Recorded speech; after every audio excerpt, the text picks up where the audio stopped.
Om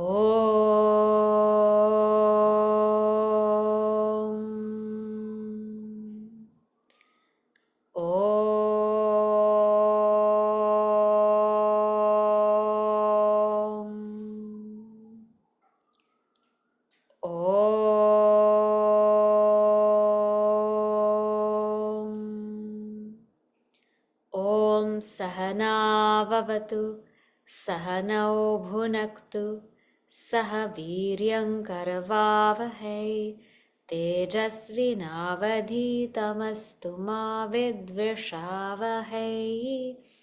Om Shanti Shanti Shanti.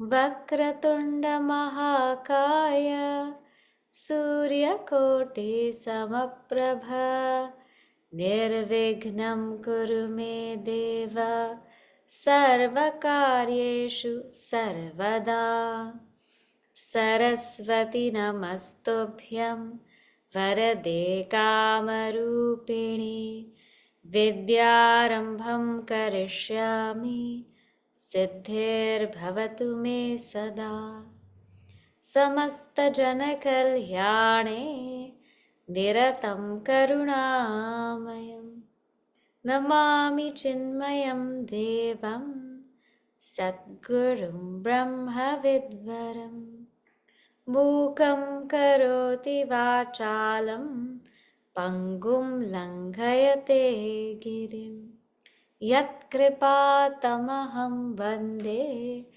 Paramananda Madhavam. Paramananda Madhavam. Okay, let's read the verses that we covered last time. We'll read from verse 16 to verse number 18. Aham kraturaham yajnaha Swadhaham mahamaushadham Mantrohamahame vajyam Ahamagneraham bhutam Pitamahasya jagataha Mata dhata pitamahaha Vedyam pavitram omkaraha Riksamaya jurevacha Gatir bharta prabhu sakshi Nivasah sharanam suhrita Prabhava pralayasthanam Nidhanam bijam avyayam. So here in these verses 17 to 19 we are seeing Vishvato Mukham, how to see that reality in all facets. And in verse number 17, he showed it to us in all the facets of yajna. Verse number 16 rather, he said, I am everything in yajna, meaning I am the sacrifice. So aham kratuhu, aham yajnaha, swadha, I am the offering. Aham aushadham, I am food. I am mantraha, I am that sacred syllable. And I am ghee, and I am even that offering. So I am everything that we see in a yajna. Then he said, let me take it closer to everybody's homes. I am the father. Pita aham asya jagataha. I am the father of the world, and I'm also the mother. And I'm also the supporter. Dhata. If you are the father and the mother, who is your parent? So Bhagwan says, I am also pitamaha. I am also that, meaning I am the causeless cause. There's nothing above and beyond me. I'm the causeless cause. How do we know you? Through Omkara. And where do we find Omkara? In Rik, Sama, and Yajur Veda. In all the Vedas, we find Omkara. Then he gave us pointers, further pointers to see who he really is in our day-to-day life. So first, we enter the field of yajna, because that was very prevalent in those times, familiar. Then we enter the scene of one's own house, where we see Bhagavan as the father, the mother, the grandparent. Now we enter the scene of the world. And when we enter the world, we saw that Bhagavan is Gati. Gati in verse number 18 means Bhagavan is the goal of life. Bharta, the nourisher, and Prabhu, the one who's capable. So these are the three that we saw. Gati meaning that every goal we have is actually nothing but happiness. We're not seeking wealth in itself. We're not seeking status in itself. We're not seeking family in itself. We're seeking the happiness underlying it. And that happiness is Bhagavan's nature. That is Bhagavan. So our goal in life is actually God. Our goal is actually God, even if we think it's something else. It is God. Second, we saw the nourisher. Every time we eat something, every time we drink something, think of how that came to our table. Think of how that glass of milk or a cup of coffee or a cup of tea came to our table. It's the milk packaged in the grocery store, delivered by the truck, picked up from a manufacturing facility, by a farm, through a farmer who milked a cow, who was eating grass, which grew by the sun shining, the rain pouring, the wind blowing, which grew by the grace of God. And that's how we have everything around us. The one who's constantly nourishing us every day, all the time, is Bharta. Then we also contemplated on Prabhu. And this one phrase I gave you, Kaivartaka Keshavaha, right? That even if things can seem so difficult, like what the Pandavas went through, even if they seem unsurmountable, they seem like we can't get through it, it's just too hard. It's becoming too hard because we take ourselves to be the doer. So stress, pressure, tension, all of that happens when we feel, I have to face it, I have to do it, I have to get it done. But when we understand in life that our boatman is Bhagwan, is Ishwara, is Keshava, let him do it. Why are we so worried? Let him take over, let him drive, let him be in that seat. And let us just follow along. And when we just follow Bhagavan's will, Bhagavan's driving, Bhagavan's direction, then life just flows very naturally. But the minute we feel we're the doer and we want to drive and we want to go here and there, we will feel quite incapable. So Prabhu means the one who's ever capable. So just give everything to him and let him take care of it. Free yourself from that burden. Just free yourself from that burden. I was talking to someone about this and he said, you know what this makes me think of? It makes me think of carrying a cart on one side and you're carrying all your groceries on the other side. And you're just not putting the groceries in the cart. You're carrying the cart on one side, you're carrying all the groceries on one side. You have the ability to empty the groceries into the cart, but you just won't do it. You'll just carry the cart and you carry the weight. For what? Right?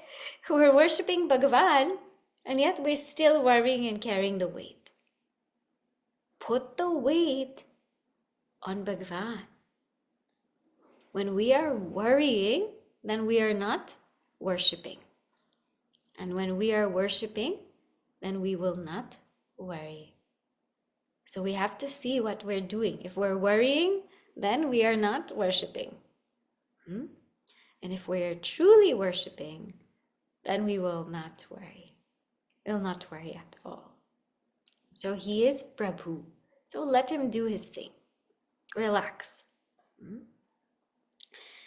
The next one, the fourth one now, is Sakshi. Here now, we're going to take it in the realm of bhakti, because now these are verses of bhakti, so we're going to take it in the realm of bhakti. Sakshi means that Bhagwan is always watching us. Sometimes we feel like nobody's watching, so I can just be how I am, and nobody will know. And what we tend to do then is we're someone different on the inside and then someone completely different on the outside.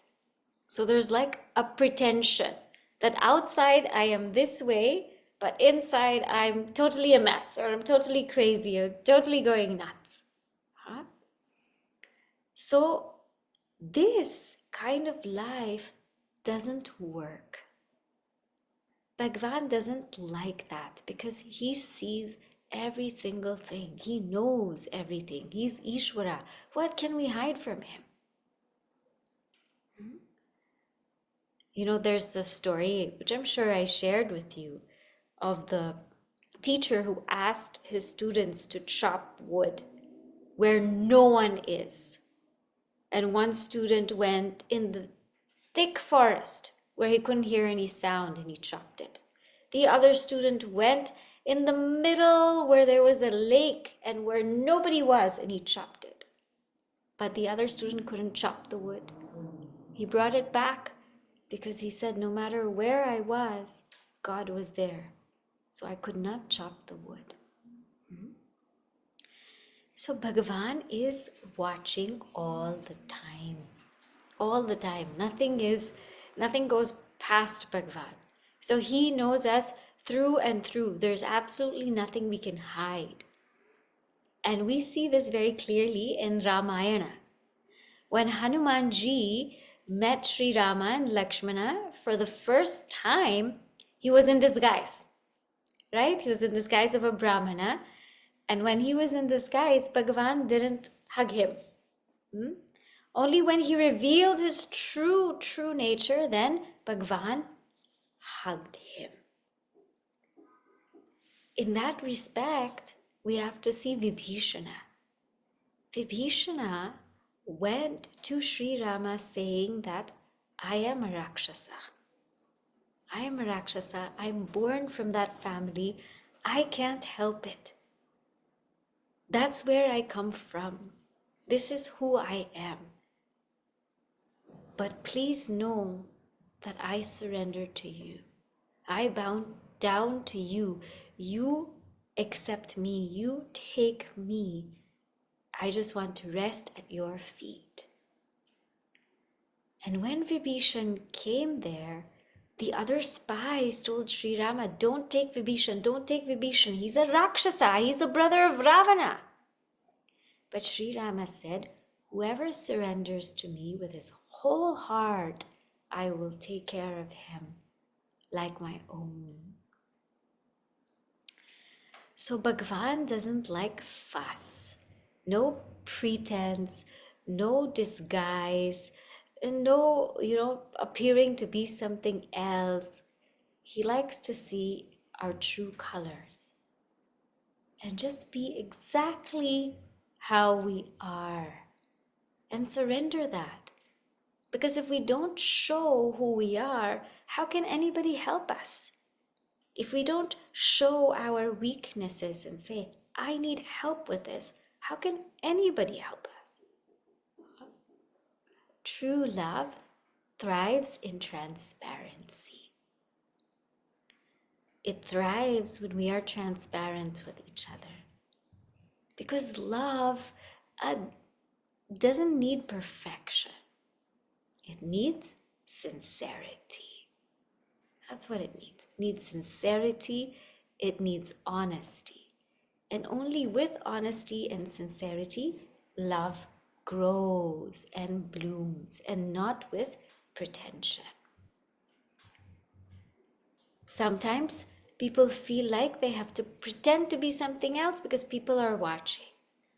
Remember, life is not between us and everybody else. Life is between us and Bhagwan.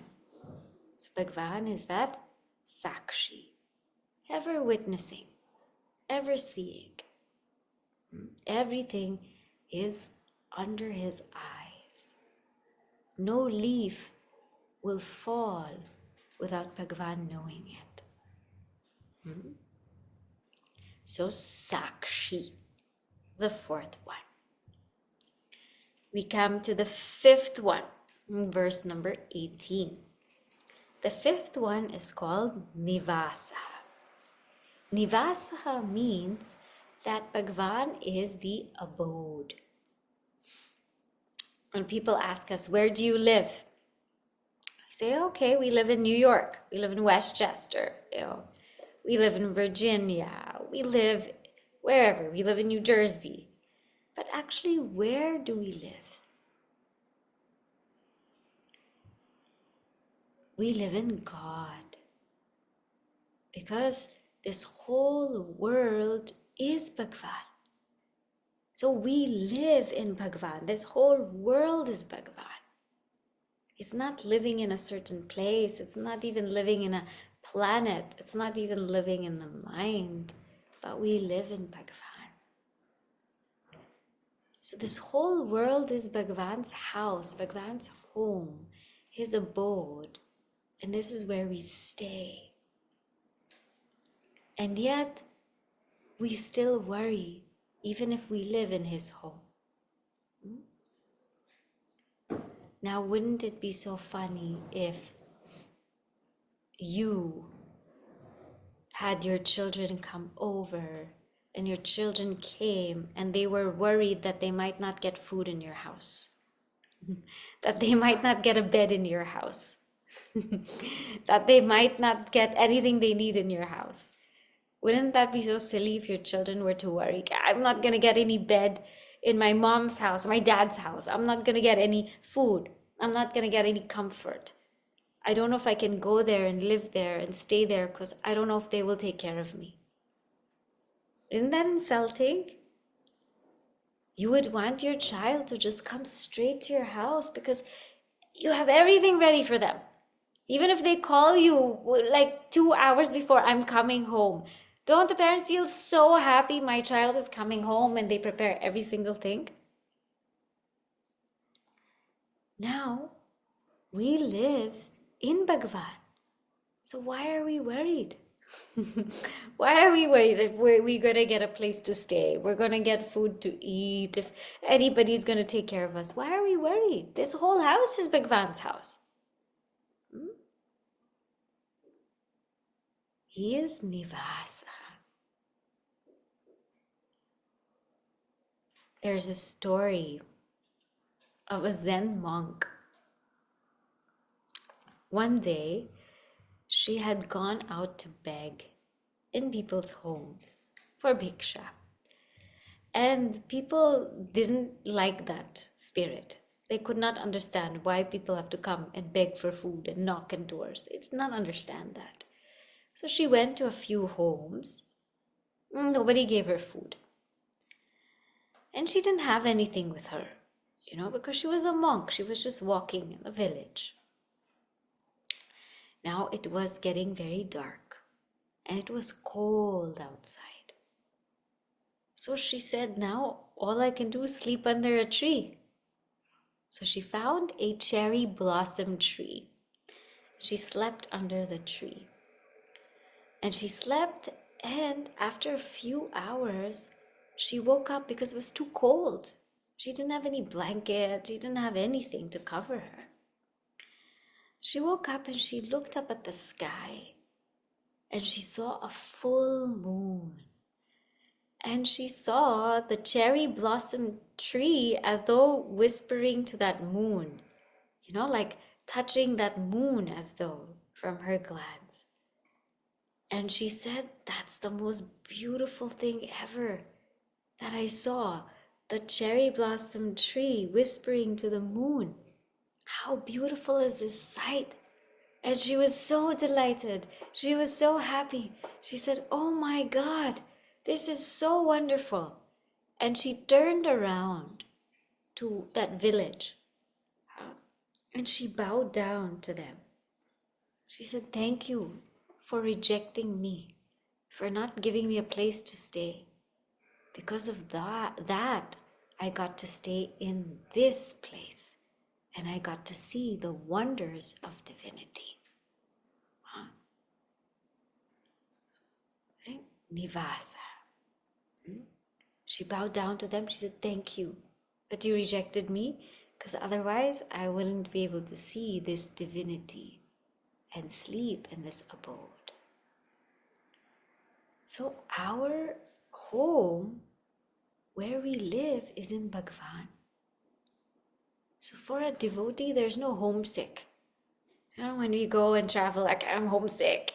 I don't have my bed. I don't have my food. I don't have my this. There's no homesick. Because everywhere you're living in Bhagwan. And therefore, everywhere, make that a home. Make that a home, because everywhere is Bhagwan. This whole place is Him. Vasa.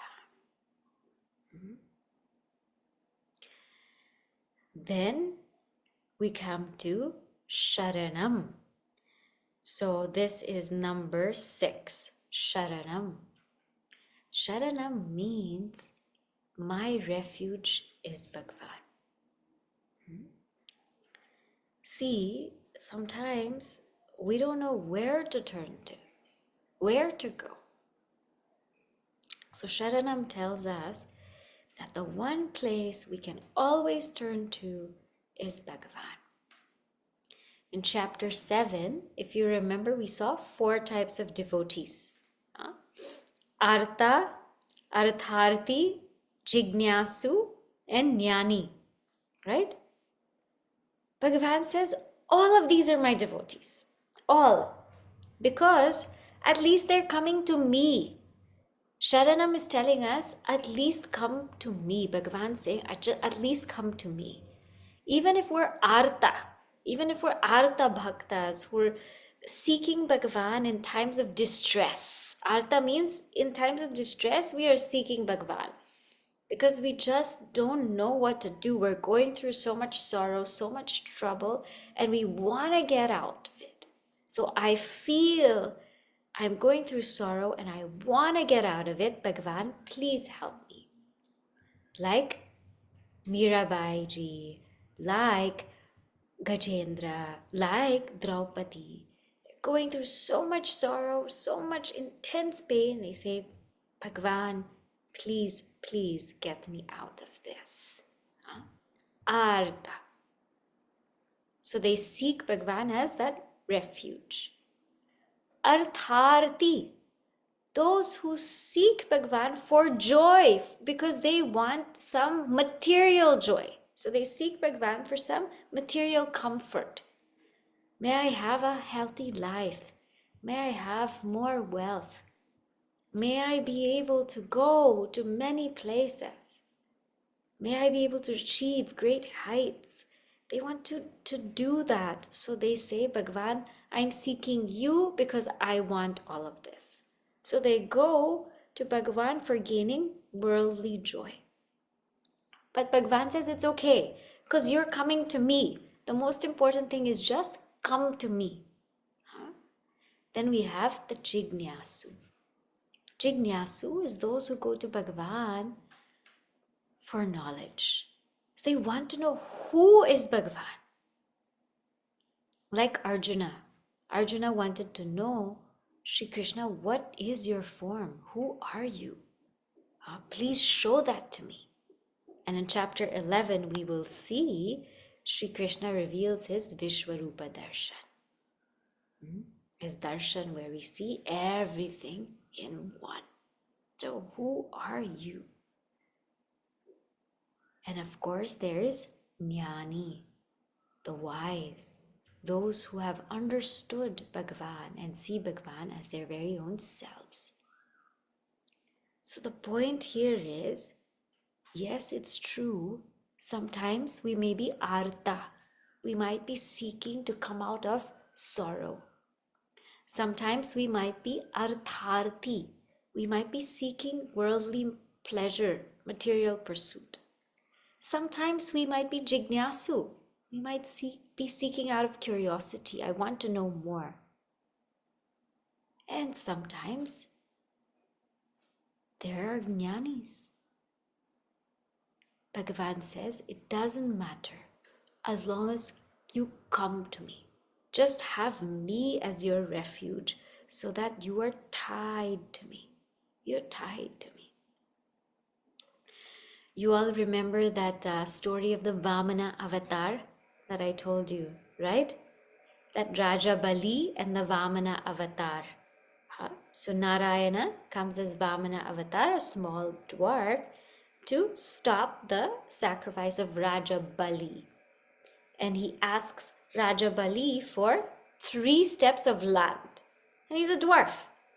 And Raja Bali says, yes, I'll give you 3 steps of land. You're a dwarf, You're a dwarf. He didn't realize that that's Bhagwan. So you're a dwarf, I'll give you 3 steps of land. And the minute Raja Bali said, yes, I will do it, Vamana avatar became so big. And in 1 step, he stepped over the earth. The second, the heavens. And the third, he had nowhere to put his foot, so he put it on the head of Raja Bali. What does that tell us? Give Bhagwan 3 minutes. Give Bhagwan 3 small minutes. And he will take you beyond the 3 worlds. Give Bhagwan 3 small minutes. That's it. Start with that. And eventually, he will take us beyond the 3 worlds. So let him be our Saranam, our place of refuge. Let him be that. Suhrit. Suhrit means a friend. Bhagwan is a true friend. Who is a friend? A true friend is one who always gives to us, very, very giving.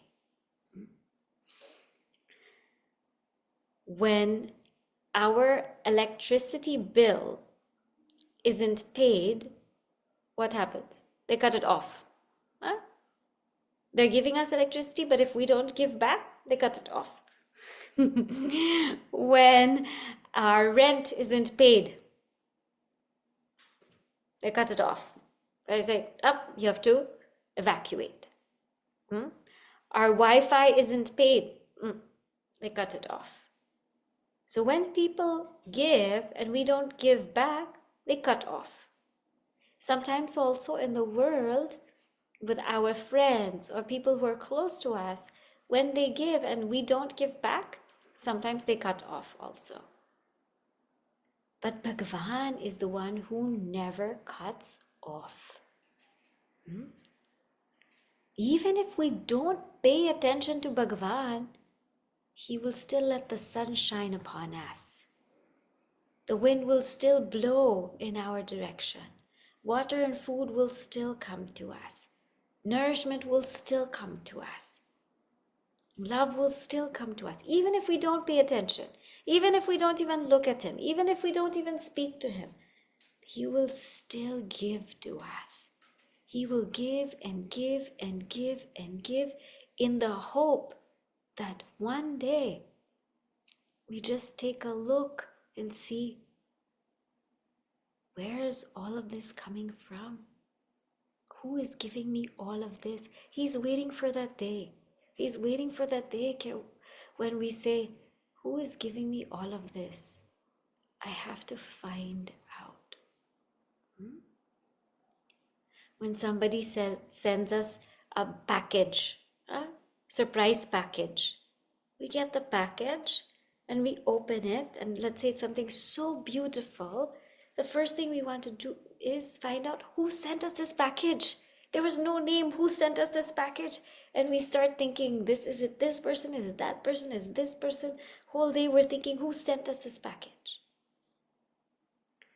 We got the package of a life, a beautiful life, a body, a mind, an intellect, a space where we can seek. Did we ever stop to think, who gave me this package? Who keeps giving me in this package? Who keeps providing me in this package? Who is that? Huh? That is called Suhrit. Suhrit. That is Bhagwan, our friend who keeps giving and giving and giving and will never cut off, because he's waiting for us to say, I want to now inquire into who gave me this package.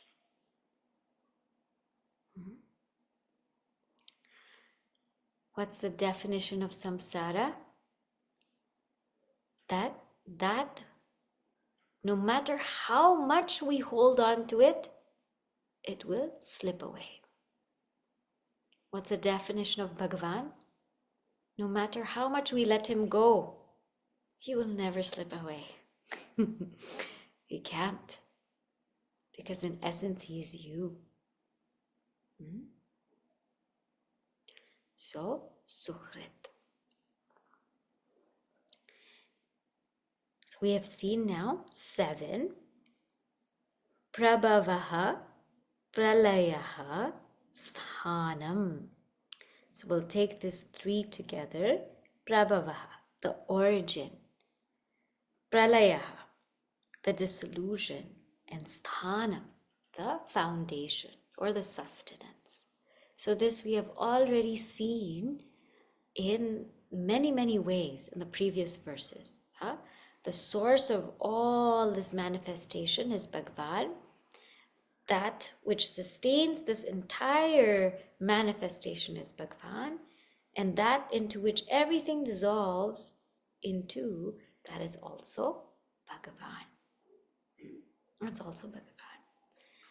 But if we were to take this as a sadhana, how would we do that? The minute that anything rises, that's good, that's wonderful, that's divine, know that that's not you and me. That's not you and me.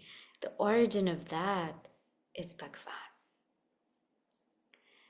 And that who is sustaining everything, if we have a thought and we're sustaining it, we're working with it, if we have some work or some study or some field that we're pursuing, who is sustaining that? It's not us, it's Bhagwan.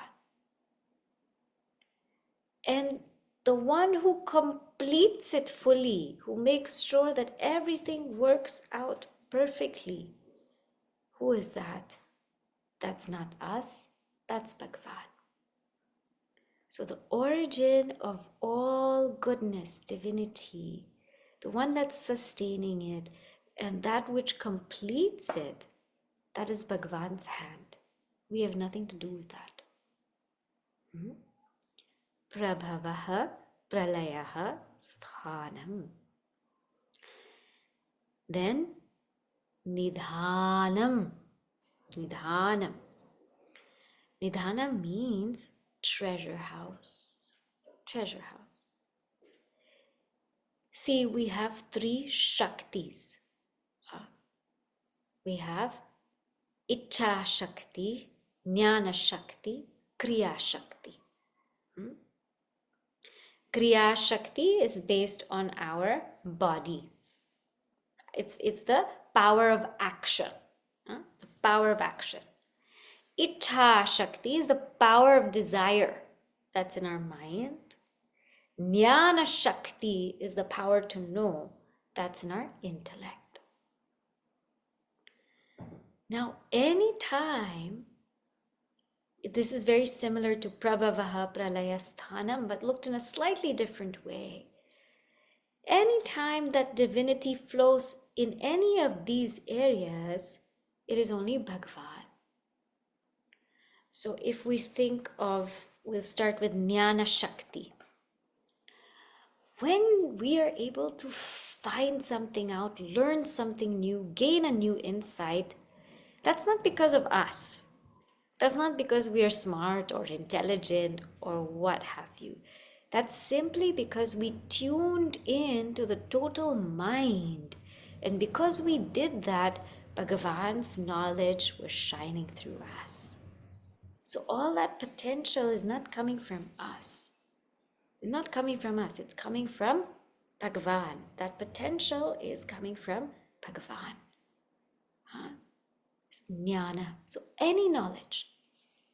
Like the story of Panini Maharishi, when he sat down and he meditated on Lord Shiva's Damaru, then all the sutras came to him of the Sanskritam grammar. Like Kalidasa, when he sat down and he contemplated on Devi, that's where all the kavya, all the poetry flowed.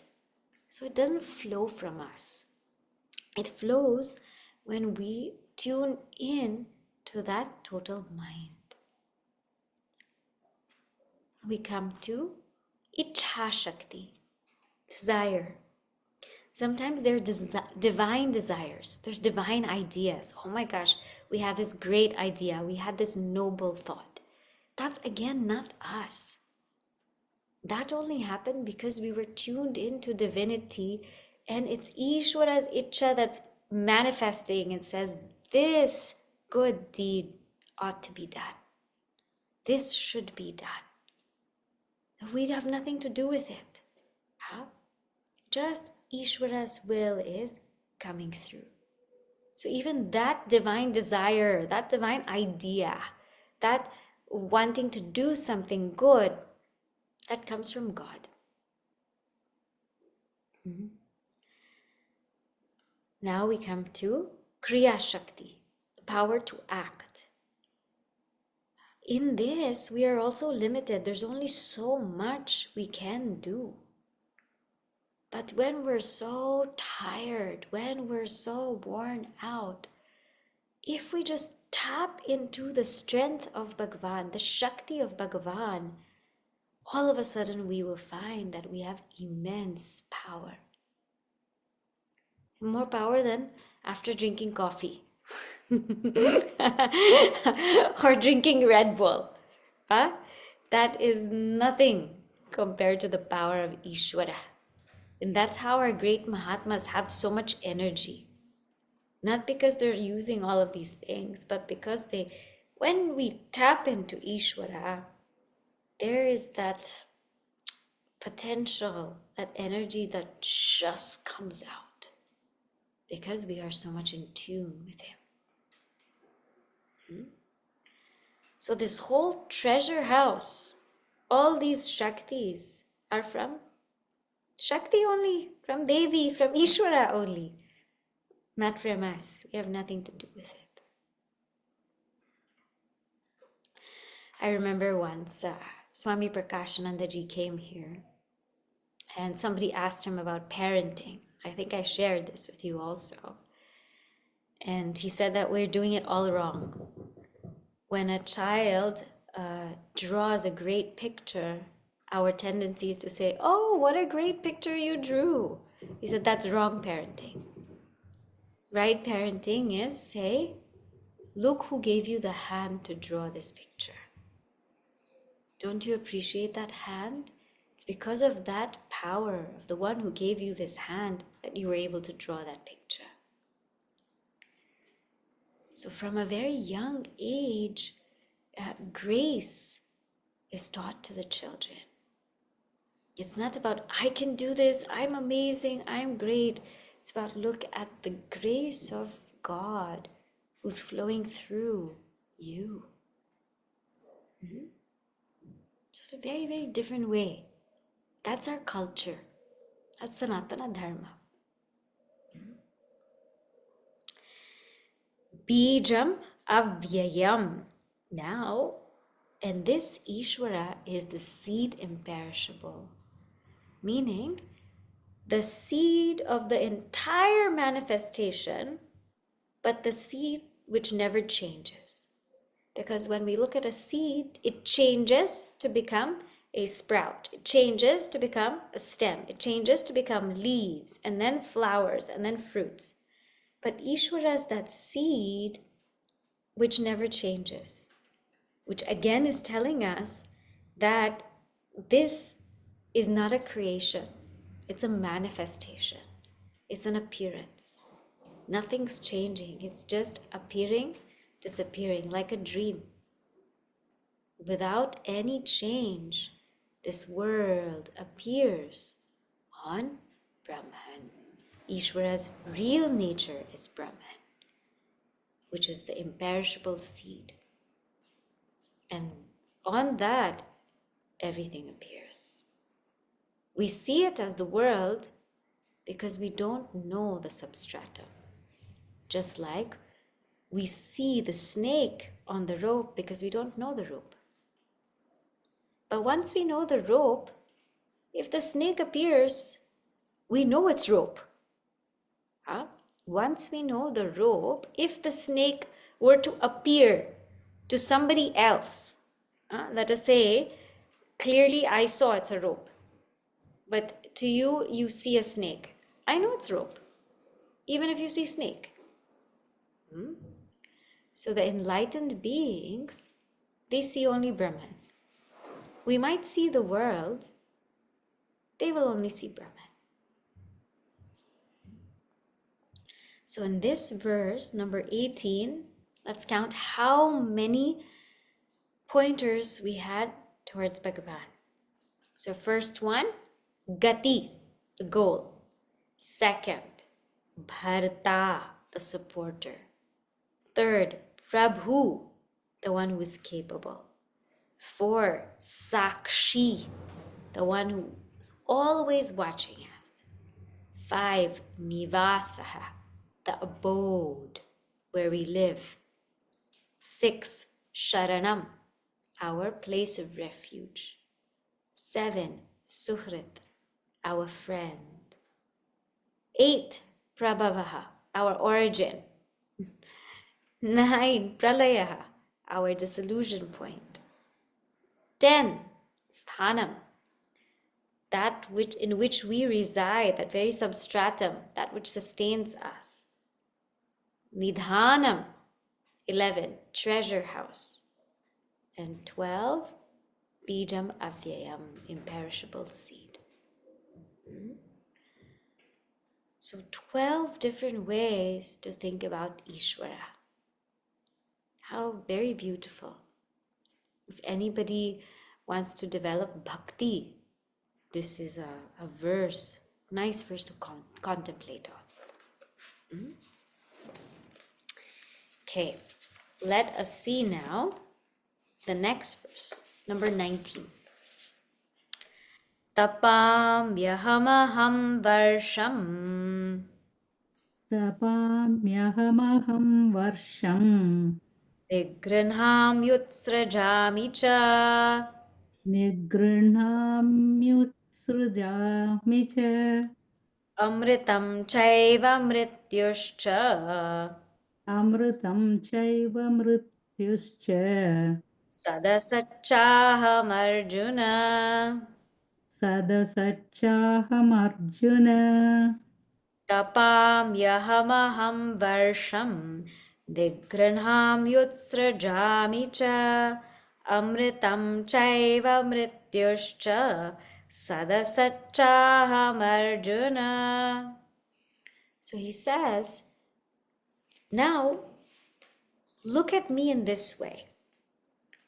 Tapami aham. Tapami aham. I give heat. Aham varsham. And I, nigrinhami, I withhold varsham. I withhold rain. And utsrajami, I send forth rain. Cha. Amritam, I am immortality. Cha. Eva, also. Mrityuhu, and I am also death. Cha. Sat, I am existence. Asat, I am non-existence. Aham, Arjuna. Oh, I, Arjuna. As the sun, I give heat. I withhold and send forth the rain. I am immortality and also death, both existence and non-existence, O Arjuna. Here, we look at the laws of nature, How do the laws of nature function? One child asked, how do you know there's a God? So what we did is we showed the picture of a forest, of the sun, of the sky. We said, can you create that? Can you make that? Can anybody you know make that? No. Therefore, there is God. There is God because nobody else can make that. And the one who has that ability to manifest this entire world, that is Bhagwan. So he says, Tapami aham. Because of me, the sun has that ability to give light and energy and heat. And because of me, the rains are sent forth or withheld. Because of me, because of my power. And here's where it's so beautiful. He says, I am both immortality and death. This part is very, very beautiful. Immortality is easy to understand, but what about death? Huh? First, let's look at immortality, and then we see death. Immortality means that I am the one who grants immortality to those people who walk towards me, who come to realize me. I bestow on them immortality. Now, when we say immortality, don't think the body is going to somehow become immortal. It's not that type of immortality. Immortality here is fearlessness, abhayam. It's fearlessness. Because one begins to realize that they are Atma. And Atma, the self, is beyond the body, beyond the mind, beyond the intellect. And so even if these things die, I remain ever alive. So that fear of disease, that fear of death, that dies. Something that's constantly harboring our minds, taking away our minds, is fear of disease, of old age, that I'm afraid, how will I go? What if I get a disease? What if I get sick? What if my body stops to function? What if I get cancer? But we have news for everybody. Everybody will get sick. Because everybody has to die. Means everybody has to die, right? And if everybody has to die, then everybody has to get sick. Except for the few lucky ones who pass away just like that. They have sudden death. Huh? Except for those few lucky ones. We saw this also in Taittiriya Upanishad, right? So every single body will have to go. It'll have to go. So everybody will have to get some kind of disease or the other. But there's no reason or no need to fear that, because we are beyond that body. It will crumble, it will fall, it will break down. That's the way it's designed. It's not designed to live forever. It's not designed to get younger. It's designed to decay and die. And it's okay. Because if we walk towards Bhagwan, he says, I will bestow you immortality in the sense of fearlessness.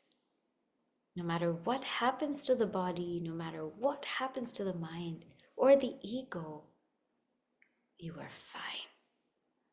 Sometimes people also put our ego down. It's like they kill the ego. Boom, smashed, crushed ego. It dies. That's okay. Because we are above and beyond that. So he says, I am the bestower of Amritam. This is why now, Mahakumbh is going on. And there's that Amrita Snan. Because it's believed according to our Puranas, that drops of Amrit have fallen in 4 places from the churning of the Milky Ocean, right? Prayagraj, Ujjain, Nashik, and Haridwar. And so on a particular planetary alignment, the water that's there is not water, it's Amrit. This is Amrit. When you bathe there, it's Amrit. But what's the deeper meaning of it? The deeper meaning of it is that when somebody goes and bathes in that water, they let go of all the negative tendencies. You're supposed to drop something there. They let go of all the negative tendencies, of the negative habits, of the old regrets, old guilt. They let that go. When they come out of there, there's a sense of free, being above and beyond the past. That's the sense of the Amritam that we get, being above and beyond the past because it's dropped. And we come out anew.